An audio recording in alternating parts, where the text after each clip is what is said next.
Olá, que alegria! Mais um dia de devocional por aqui. Hoje, o nosso dia 39, o 39º dia.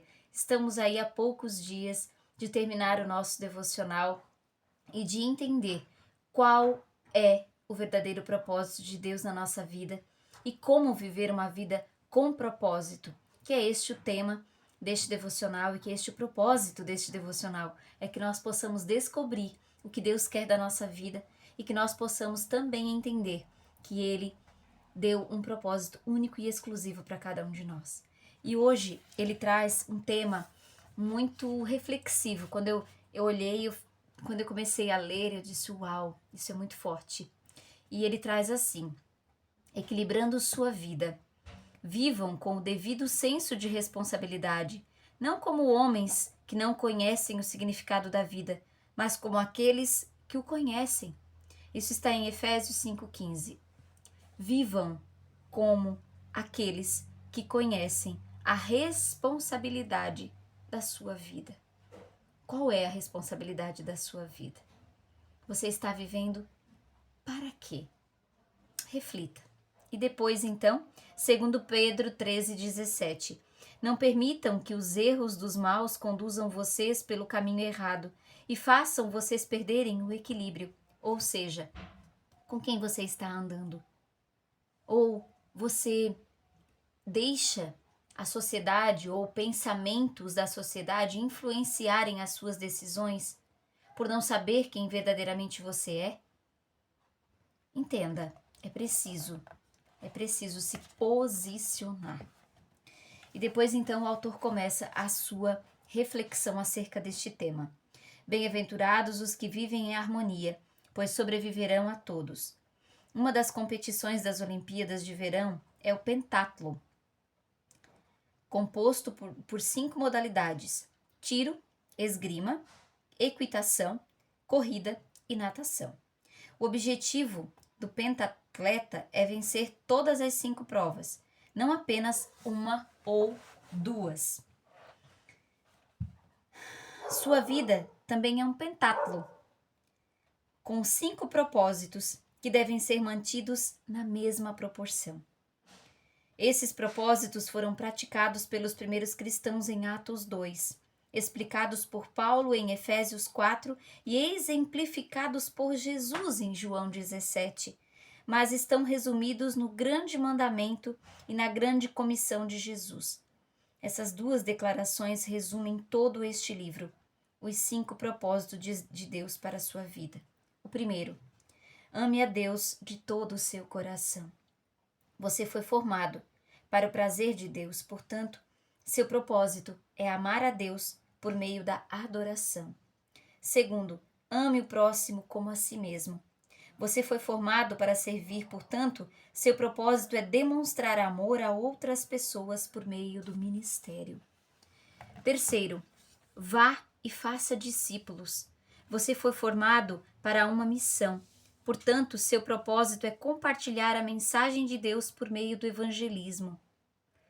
Quarto, batize-os.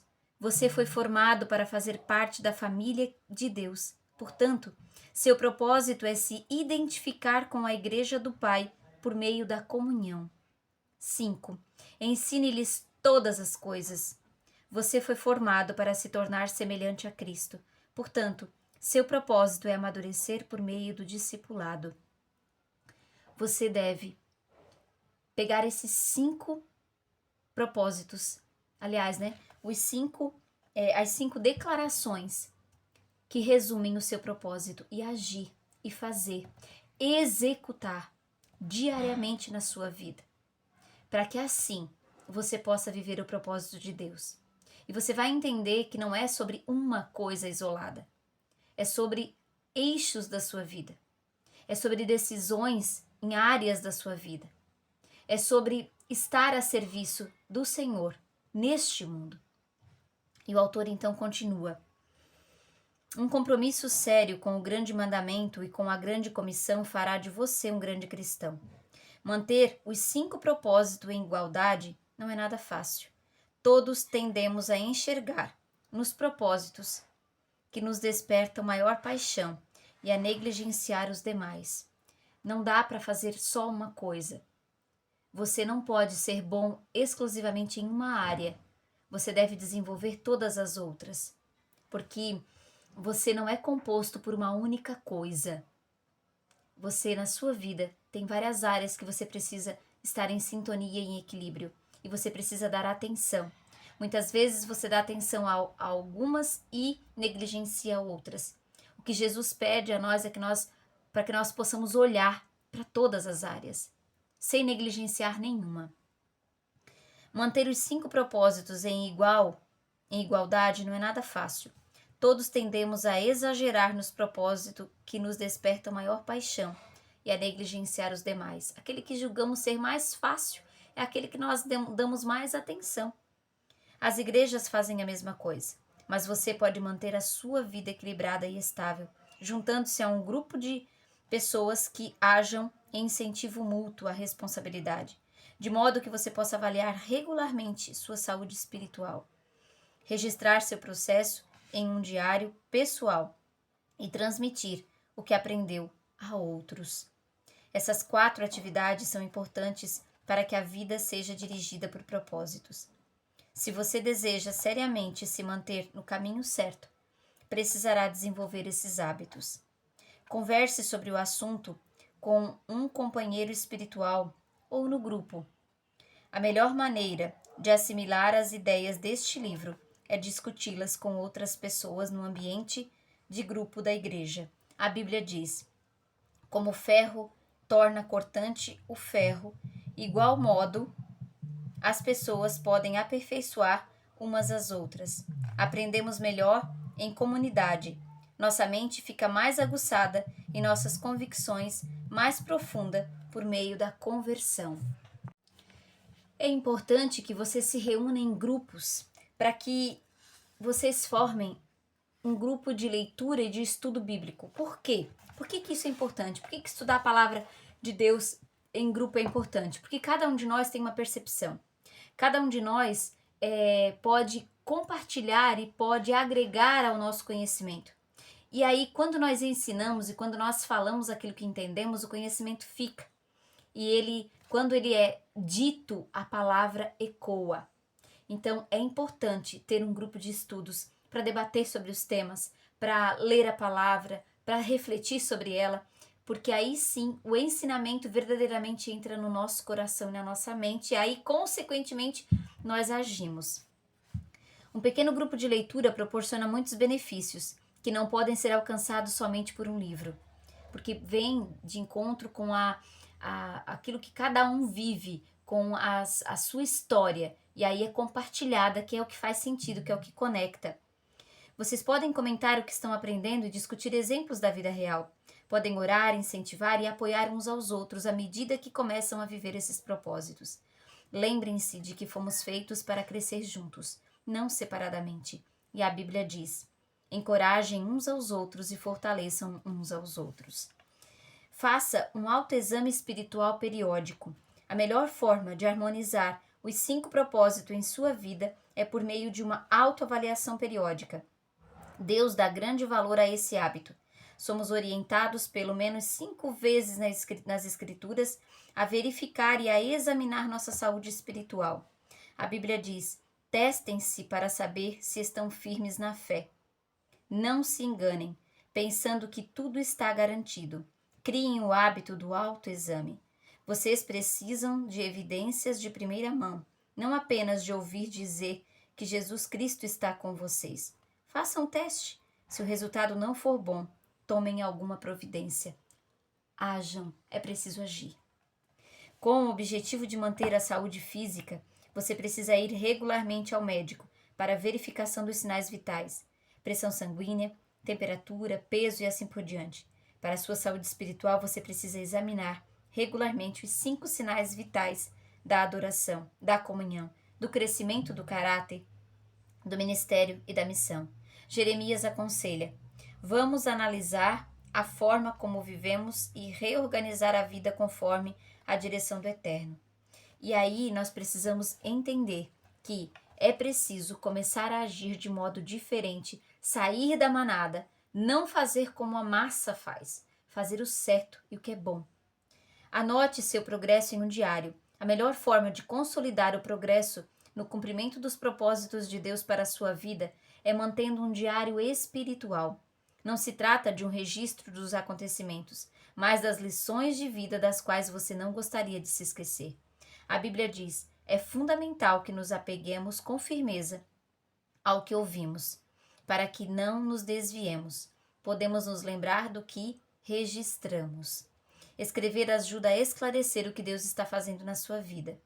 Os pensamentos se desembaraçam quando nos passam pelos dedos. A Bíblia registra várias ocasiões em que Deus ordena a alguém a manutenção de um diário espiritual. É um caderno onde você anota suas orações, é um caderno onde você pede, você agradece, você louva, você adora. Conforme a orientação do Senhor, Moisés manteve um registro da progressão deles. Não lhe deixa contente o fato de Moisés ter obedecido à orientação de Deus de registrar a jornada espiritual de Israel? Se ele fosse preguiçoso, seríamos privados das poderosas lições de vida de Êxodo. Embora seja improvável que seu diário espiritual venha a ser tão amplamente conhecido quanto o de Moisés, ele ainda é importante. Por que é importante? Porque Deus dá a importância a cada um de nós. Cada um de nós somos importantes para o nosso Pai, sem menosprezar nenhum, porque Ele é soberano, porque Ele é justo, porque Ele é um Deus de amor, é o Deus amor. Bem no meio de uma experiência dolorosa, o salmista escreveu: que isso fique escrito para que nossos descendentes saibam que o Senhor Deus fez e para que o louvem aqueles que ainda vão nascer. Você deve às futuras gerações a prevenção do relato como Deus o ajudou a cumprir os propósitos dele neste mundo. Quando você relata, você está dando aos seus descendentes a oportunidade de saberem o que você viveu e de entenderem quanto Deus é poderoso na nossa vida. Transmita aos outros aquilo que você sabe. Se você quer continuar crescendo, a melhor forma de aprender mais é transmitir o que aprendeu. Isso aqui é muito real, muito real. Quem abençoa os outros é muito abençoado. Quem ajuda os outros também recebe ajuda. Quem passa adiante suas impressões obtém ainda mais de Deus. Agora você compreende o propósito da vida. É sua responsabilidade levar adiante essa mensagem. Deus o está convocando para ser seu mensageiro, como lembra Paulo. Agora quero que você diga essas mesmas coisas a seguidores que possam ser designados para transmitir isso aos outros. Nesse livro, passei a você o que aprendi com outras pessoas sobre o propósito da vida. Agora chegou a sua vez de transmitir esses conhecimentos. Transmita esse conhecimento através do seu posicionamento, através das mesas que você se senta, através da sua postura, das suas ações. Comece pelo primeiro ministério, que é a sua casa. O primeiro ministério é a sua casa. Comece por ali e depois evangelize onde você for, nos 4 cantos do mundo, se for possível. E lembre-se, nada é para você, é tudo para a glória de Deus. O motivo que nos leva a transmitir o que aprendemos é tudo para a glória de Deus e para o crescimento do reino. Na noite anterior, o crucificado Jesus disse ao Pai: Eu te glorifiquei na terra, contemplando a obra que me deste para fazer. Quando Jesus orou com essas palavras, ainda não tinha morrido por nossos pecados. Então, que obra ele tinha completado? Neste caso, ele estava se referindo a algo distinto da expiação. A resposta está no que diz nos 20 versículos seguintes de sua oração. Jesus disse ao Pai que havia feito nos últimos 3 anos a preparação dos discípulos para viver conforme o propósito de Deus. Ele os havia ajudado a conhecer e a amar a Deus, é a adoração, e a amar uns aos outros, que é a comunhão. Deu-lhes a palavra para que amadurecessem e seu discipulado. Mostrou-lhes como servir, ministério, e enviou-os para pregar o evangelho, missão. Jesus é o exemplo de uma vida dirigida por propósitos e também ensinou aos outros como vivê-la. Essa foi a obra que glorificou a Deus. E essa é a obra que nós precisamos fazer, também para glorificá-lo. Deus hoje chama cada um de nós para realizar a mesma obra. Ele não quer apenas que vivamos seus propósitos, mas que ajudemos outras pessoas a fazer o mesmo. Deus quer que apresentemos Cristo às pessoas, trazendo-as para a comunhão, ajudando-as a amadurecer e a descobrir como servir. É isso que se trata, uma vida dirigida por propósito. Independentemente de sua idade, o restante de sua vida pode ser a melhor parte dela. E você pode, hoje mesmo, começar a viver por propósitos. Decida e haja. O tema para reflexão: bem-aventurados os que vivem em harmonia. Versículo para memorizar: vivam com o devido senso de responsabilidade, não como homens que não conhecem o significado da vida, mas como aqueles que o conhecem. Efésios 5,15. E a pergunta para meditar: qual das 4 atividades vou iniciar para permanecer no caminho e harmonizar os 5 propósitos de Deus para mim? Essa é uma pergunta que eu sugiro que você coloque no seu caderninho de oração, no seu caderninho de secreto com o Pai. E comece já a viver o seu propósito. Não deixe para amanhã. Faça, siga os passos, porque Jesus assim fez. Ele deixou o seu exemplo para que nós pudéssemos segui-lo. E com essa reflexão, eu termino este devocional e eu espero você amanhã para o nosso 40º devocional. Um grande abraço, Deus abençoe você grandemente e até amanhã.